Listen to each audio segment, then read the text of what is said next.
ప్రియనేస్తాలు welcome to సరదాగా కాసేపు.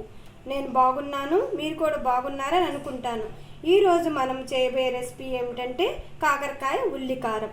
ఈ కాకరకాయ ఉల్లికారానికి కావలసిన ఇంగ్రీడియంట్స్ ఏంటో చూసేద్దాం. నేను చిన్న కాకరకాయలు 1/2 కిలో తీసుకున్నాను, 1/4 కిలో ఎర్రగడ్డలు తీసుకున్నాను, 1 టేబుల్ స్పూన్ పసుపు, తగినంత ఉప్పు, 1/4 కప్పు ఆయిల్, 2 టేబుల్ స్పూన్ జీలకర్ర, 3 టేబుల్ స్పూన్ కారం తీసుకున్నాను. ముందుగా మనము ఇవి పెద్దవి కూడా తీసుకోవచ్చు, ఈ చిన్నవి బాగున్నాయని తీసుకున్నాను. వీటిని ముందుగా మనము ఈ చెక్కునంతా తీసి పక్కన పెట్టుకోవాలి. తర్వాత నెక్స్ట్ ప్రాసెస్ ఏంటో చూద్దాం. ఇప్పుడు ముందుగా మనము ఈ కాకరకాయలను చివర్లో మొదట్లో కట్ చేసుకొని చెక్కు అంతా తీసుకొని ఇలా సగం చేసుకోవాలి. అదే పెద్ద కాయలు కానీ తీసుకుంటే మీరు 3 భాగాలు చేసుకోండి. నేను చిన్న కాయలు తీసుకున్నాను కాబట్టి ఇలా ఆఫ్ చేసుకొని ఒక పాత్రలో వేసుకొని మనం ఏం చేయాలి, 1 టేబుల్ స్పూన్ పసుపు, 1 టేబుల్ స్పూను సాల్ట్ వేసి బాగా నానబెట్టి ఒక అర్ధగంట అలాగే ఉంచుకోవాలి. అర్ధగంట ఉంచుకోవడం ఎందుకు అంటే దీంట్లో ఉన్న చేదంతా బయటకు వచ్చేస్తుంది అన్నమాట, మెత్తబడుతుంది.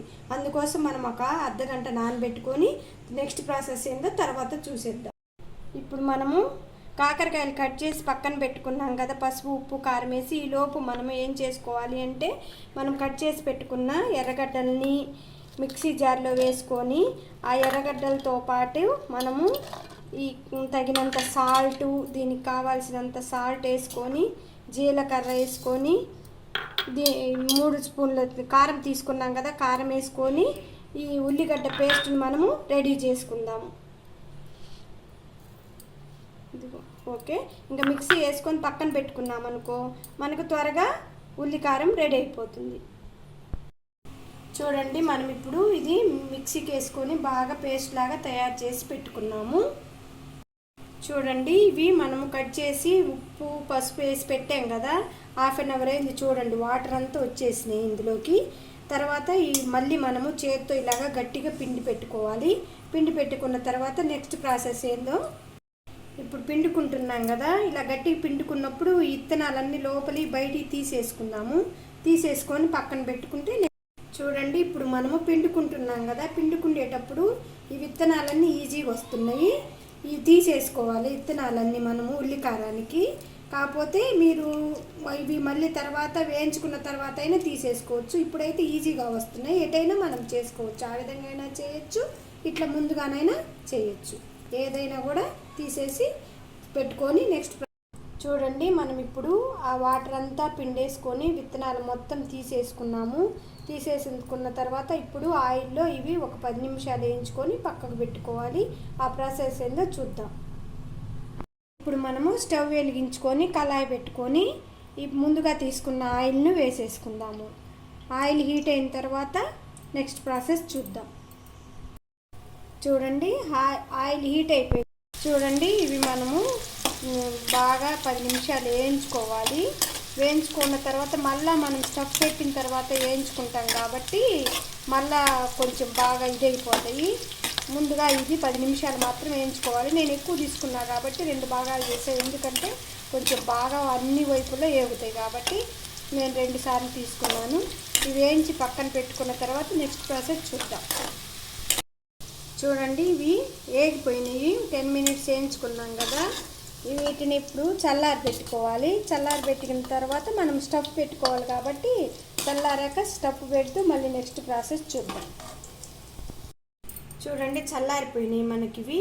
ఇప్పుడు ఇవి తీసుకొని ఒక్కొక్క దానికి స్టఫ్ పెట్టుకోవాలి. లోపల నిండుగా పెట్టుకొని మొత్తాన్ని పెట్టుకున్న తర్వాత మరలా మనము వేయించుకోవాలన్నమాట.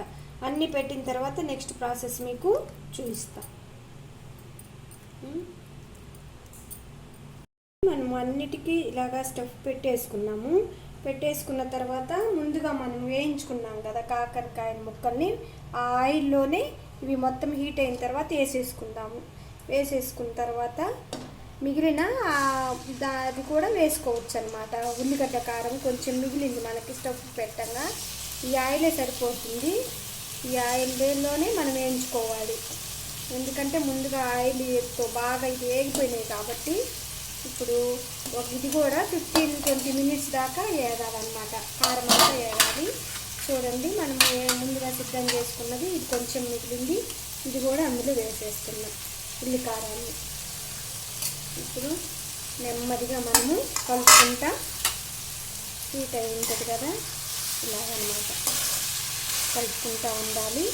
ఒక 20 మినిట్స్లో ఇది బాగా వేగిపోద్ది. కాకరకాయ అంటే ఏ ప్రాసెస్లో చేసినా కొంచెం లేట్ ప్రాసెస్సే. ఓపిక్గా చేసుకున్నామనుకో వేడి వేడి అన్నంలోకి ఇది చాలా టేస్ట్గా ఉంటుంది. మీరందరూ కూడా తప్పకుండా ట్రై చేయండి. ఇదే కొలతలతో చాలా బాగా వస్తుంది అన్నమాట. చూడండి ఇది ఇలాగా బాగా ఈ కారము కొంచెం రెడ్డిష్ లాగా వచ్చేస్తే మనకి వేగిపోయినట్టు అర్థము. ఇది వేయించుకొని నెక్స్ట్ ప్రాసెస్ చూసేద్దాం. చూడండి మన కాకరకాయ ఉల్లికారం రెడీ అయిపోయింది. చూడండి చూస్తుంటేనే ఎంత కలర్ఫుల్గా ఉందో, చాలా టేస్టీగా వచ్చింది. మీరు కూడా తప్పకుండా ట్రై చేయండి. దీంట్లో కొంచెము చేదుగా అనిపించినప్పుడు లాస్ట్లో దించే ముందు కొంచెం మనము రవ్వంత బెల్లం యాడ్ చేసుకుంటే ఇంకా టేస్టీగా వస్తుంది. అది నచ్చిన వాళ్ళు వేసుకోండి, నచ్చని వాళ్ళు తీసేయచ్చు. ఓకే, రెడీ అయిపోయింది మన కాకరకాయ ఉల్లికారం. సూపర్గా వచ్చింది. చూడండి మనది కాకరకాయ ఉల్లికారం రెడీ అయిపోయింది, చాలా బాగా వచ్చింది. మీరు కూడా తప్పకుండా ట్రై చేయండి. ఇలాంటి రెసిపీస్ కోసము please like, share, subscribe to సరదాగా కాసేపు. బాయ్.